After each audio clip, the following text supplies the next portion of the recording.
বিষ্ণু ইসলামকে আল্লাহ তাআলা এত মর্যাদা দিয়েছেন, কোরআনের কোথাও অন্য নবীদের মতো আল্লাহ তাআলা বিষ্ণু নবীর নাম ধরে ডাকেন।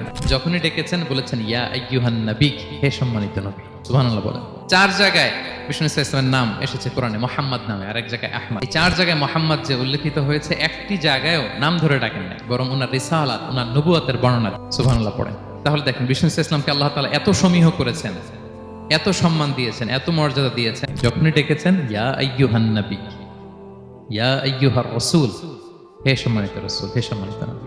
আলহামদুলিল্লাহ বলেন। এরপর বিষ্ণু ইসলাম বলতেন আনা সাইয়্যিদু ওয়ালদি আদম, আমি হচ্ছি আদম আলাইহিস সালামের যত সন্তান পৃথিবীতে আসবে সবার লিডার। সুবহানাল্লাহ বলবেন না? এবং বিষ্ণুই বলেন আল্লাহ তাআলা যখন সব কিছু সৃষ্টি করলেন, পুরো খালকে যখন সৃষ্টি করলেন, 2টা ভাগ করলেন, ভালো আর খারাপ। আমি মুহাম্মদ সাল্লাল্লাহু আলাইহি ওয়াসাল্লামকে আল্লাহ তাআলা ভালোর মধ্যে ঢুকায় দিলেন। এই ভালো মানুষগুলোর মধ্যে থেকে আল্লাহ অনেকগুলো গোত্র নির্বাচিত করলেন, আমাকে সবচেয়ে শ্রেষ্ঠ গোত্রে ঢুকায় দিলেন। এই গোত্রগুলোর মধ্যে অনেকগুলো বাড়ি আছে, সবচেয়ে শ্রেষ্ঠ বাড়িতে আল্লাহ তাআলা আমাকে ঢুকায় দিলেন।